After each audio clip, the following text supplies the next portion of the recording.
എന്ന് കേൾക്കുമ്പോൾ തന്നെ മനസ്സിൽ തെളിയുന്ന ചിത്രം ഒട്ടിയ വയറും അസ്ഥികൂടം തെളിഞ്ഞു കാണുന്ന തരത്തിൽ എല്ലും തോലുമായ മനുഷ്യരെയായിരിക്കും. എന്നാൽ ഈ രാജ്യത്തിലെ ഒരു വിഭാഗം മാത്രം സമ്പൽ സമൃദ്ധിയിൽ ജീവിച്ചിരുന്നു. അതാണ് സൊമാലിയൻ കടൽ കൊള്ളക്കാർ. അവരെയാണ് ലോകം പേടിച്ചിരുന്നത്. കഴിഞ്ഞ 10 വർഷത്തിനിടെ നിരവധി കപ്പലുകളെ റാഞ്ചി കോടിക്കണക്കിന് രൂപ മോചനദ്രവ്യം നേടി. കടൽ കൊള്ളയെ ഒരു അന്താരാഷ്ട്ര ബിസിനസ്സാക്കി മാറ്റി ഇവരെ പിടിച്ചുകെട്ടാൻ ഒടുക്കം ഇന്ത്യൻ നാവികസേന തന്നെ വേണ്ടി വന്നു.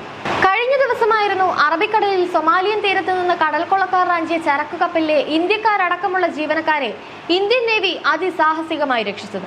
ലൈബീരിയൻ ചരക്കു കപ്പലായ MV ലീല നോർഫോ കപ്പലിൽ ഇന്ത്യൻ നാവികസേനയുടെ മാർക്കോസ് എന്ന പ്രത്യേക കമാൻഡോകൾ നടത്തിയ രക്ഷാദൌത്യത്തിന്റെ വീഡിയോയും സോഷ്യൽ മീഡിയകളിലടക്കം പ്രചാരത്തിലുണ്ട്. കപ്പലിലുണ്ടായിരുന്ന 15 ഇന്ത്യക്കാർ ഉൾപ്പെടെ 21 ജീവനക്കാരെയാണ് കമാൻഡോകൾ സുരക്ഷിതമായി പുറത്തെത്തിച്ചത്.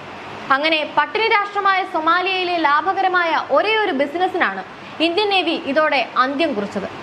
ഇനി എങ്ങനെയാണ് ഒരു കാലത്ത് സമ്പന്നമായിരുന്ന എന്നാൽ ഇന്ന് ഭൂമിയിലെ നരകമെന്ന് തന്നെ പറയാവുന്ന സൊമാലിയക്കാരുടെ ജീവിതം എന്ന് നോക്കാം. കിഴക്കേ ആഫ്രിക്കയിൽ സ്ഥിതി ചെയ്യുന്ന രാജ്യമാണ് സൊമാലിയ. ഇന്ന് സൊമാലി ഭരണകൂടം നാമമാത്രമായി മാത്രമേ നിലനിൽക്കുന്നുള്ളൂ. സൊമാലിയക്ക് അംഗീകരിക്കപ്പെട്ട ഒരു കേന്ദ്ര ഭരണകൂടമോ ഒരു സ്വതന്ത്ര രാഷ്ട്രവുമായി ബന്ധപ്പെടുത്താവുന്ന എന്തെങ്കിലും സ്വഭാവ സവിശേഷതകളോ ഇല്ല. ഐക്യരാഷ്ട്രസഭ അംഗീകരിച്ച താൽക്കാലിക ഫെഡറൽ സർക്കാരുണ്ട്. പക്ഷേ അംഗീകരിക്കപ്പെടാത്ത സൊമാലിലാൻഡ്, പണ്ട്ലാൻഡ് എന്നിവയുടെ അധികാരം വെവ്വേറെ ഭരണകൂടങ്ങളുടെ കയ്യിലാണ്. ഒരു കാലത്ത് സമ്പന്നമായ രാജ്യമായിരുന്നു സൊമാലിയ. 19ാം നൂറ്റാണ്ടിൽ യൂറോപ്യൻ ശക്തികൾ ആഫ്രിക്കയുടെ ഐക്യത്തെ വിഭജിക്കാൻ വന്നെത്തിയതോടെയാണ് പ്രശ്നങ്ങൾക്ക് തുടക്കം കുറിക്കുന്നതെന്നാണ് വിലയിരുത്തൽ. ഈ സംഭവം അന്നത്തെ ദർവിഷ് നേതാവായിരുന്ന മുഹമ്മദ് അബ്ദുള്ള ഹസനെ പ്രകോപിപ്പിച്ചു. അദ്ദേഹം സൊമാലിയയെ രക്ഷിക്കാൻ ബ്രിട്ടീഷ് ശക്തികളുമായി യുദ്ധം പ്രഖ്യാപിച്ചു.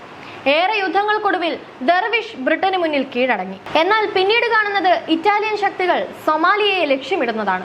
അങ്ങനെ സൊമാലിയ ബ്രിട്ടീഷ് സൊമാലിയ എന്നും ഇറ്റാലിയൻ സൊമാലിയ എന്നും രണ്ടായി വിഭജിക്കപ്പെട്ടു. 2ാം ലോക മഹായുദ്ധത്തിനൊടുവിൽ ബ്രിട്ടൻ ഈ 2 പ്രവിശ്യകളുടെയും അധികാരം ഏറ്റെടുത്തു. 1960-ൽ സൊമാലിയ സ്വാതന്ത്ര്യം നേടിയതോടെ ബ്രിട്ടീഷ് ഇറ്റാലിയൻ ശക്തികൾ രാജ്യം വിട്ടു. പിന്നീട് ഈ രാജ്യം കമ്മ്യൂണിസ്റ്റ് ഭരണത്തിലായിരുന്നു. 1969-ൽ മുഹമ്മദ് ഫാറയുടെ സർക്കാരിനെ താഴെ ഇറക്കിയതു മുതലാണ് പ്രശ്നങ്ങൾ രൂക്ഷമായത്. അതോടെ വീണ്ടും ഗോത്രയുദ്ധവും അഭയാർത്ഥി പ്രവാഹവുമായി മാറി. ഐക്യരാഷ്ട്ര സംഘടനകൾ തങ്ങളുടെ കഴിവിനനുസരിച്ച് പ്രവർത്തിച്ചിട്ട് പോലും അവിടെ സമാധാനം തിരിച്ചു കൊണ്ടുവരാൻ കഴിഞ്ഞിരുന്നില്ല. അമേരിക്ക സൈനികരെ അയച്ചുവെങ്കിലും നിരവധി പേർക്ക് ജീവൻ നഷ്ടമായതോടെ അവർ തോൽവി സമ്മതിച്ചു. സൊമാലിയയെ രക്ഷിക്കാൻ അയൽ രാജ്യമായ കെനിയ 10 വർഷം പരിശ്രമിച്ചു. അവർക്കും ഒടുക്കം തോൽവി സമ്മതിക്കേണ്ടി വന്നു. അങ്ങനെ സൊമാലിയ എന്ന രാജ്യത്തെ ആഫ്രിക്കൻ രാജ്യങ്ങൾ എഴുതി തള്ളി. ഇപ്പോൾ അൽ-ഷബാബ് എന്ന ഐസിസ് പോലുള്ള തീവ്രമായ ഇസ്ലാമിക ഗ്രൂപ്പിന്റെ പിടിയിലാണ് ഈ രാജ്യം. തങ്ങളെ എതിർക്കുന്നവരെ അവർ നിഷ്കരണം കൊന്നൊടുക്കുകയാണ്. രാജ്യത്തിന്റെ ആകെ ജനസംഖ്യ 1.2 കോടിയാണ്.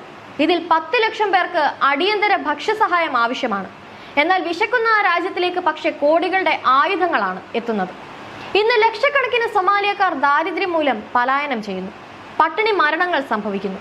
രാജ്യത്തെ 43% പേർക്കും ഒരു ദിവസം കൂലിയായി ലഭിക്കുന്നത് 60 രൂപയിൽ താഴെയാണ്. ആയുർദൈർഘ്യമാകട്ടെ 50 വയസ്സ്. 80% പേരും അന്തി ഉറങ്ങാൻ ഇടമില്ലാതെ അലഞ്ഞു തിരിയുന്നു. 1000-ൽ 100 കുട്ടികൾ പോഷകരാഹിത്യം മൂലം ജനിച്ചയുടൻ മരിച്ചു പോകുന്നു. ഒരു നേരമെങ്കിലും ആഹാരം കഴിക്കാൻ കഴിയാത്തവർ 77%-ലധികം. പോഷകാഹാരക്കുറവ് മൂലം കുട്ടികൾ എല്ലും തോലുമാകുന്നു. അരാജകത്വം കൊടികുത്തി വാഴുന്ന സൊമാലിയയിൽ തിരഞ്ഞെടുപ്പ് പോലും നടക്കുന്നില്ല. തുടർച്ചയായ വരൾച്ചയും ഓർക്കാപ്പുറത്തുണ്ടാകുന്ന വെള്ളപ്പൊക്കവും ആ നാടിന്റെ ശാപമാണ്. അതിനിടയിൽ സുനാമിയും നാശം വിതച്ചു. ആഫ്രിക്കയുടെ തീരപ്രദേശത്ത് സ്ഥിതി ചെയ്യുന്നത് കൊണ്ട് തന്നെ അവിടുത്തെ മണ്ണ് കൃഷിയോഗ്യമല്ല. വളരെ കുറഞ്ഞ പ്രദേശത്ത് മാത്രമാണ് കൃഷി നടക്കുന്നത്. സാക്ഷരത എന്നത് സൊമാലിയയിൽ നല്ലൊരു ശതമാനത്തിനും അത്ഭുതമുളവാക്കുന്ന വാക്കാണ്. നിരവധി ലഹളകൾക്കും കഷ്ടപ്പാടുകൾക്കും എല്ലാം ഒടുവിൽ തൊഴിലില്ലാതായ സൊമാലിയയിലെ മുക്കുവർ ഒടുക്കം ചെറു സംഘങ്ങൾ ഉണ്ടാക്കി. തങ്ങളുടെ ഏരിയയിൽ വരുന്ന വിദേശ ട്രോളറുകളെ തടഞ്ഞു വെച്ച് പണം ഈടാക്കാൻ തുടങ്ങി. ആദ്യകാലത്ത് ഇവർ നാവികരെ ഉപദ്രവിക്കുകയോ ചരക്ക് മോഷ്ടിക്കുകയോ ചെയ്തിരുന്നില്ല. മോചനദ്രവ്യം വാങ്ങി വിട്ടയക്കുക എന്നതായിരുന്നു ഇവരുടെ പതിവ്.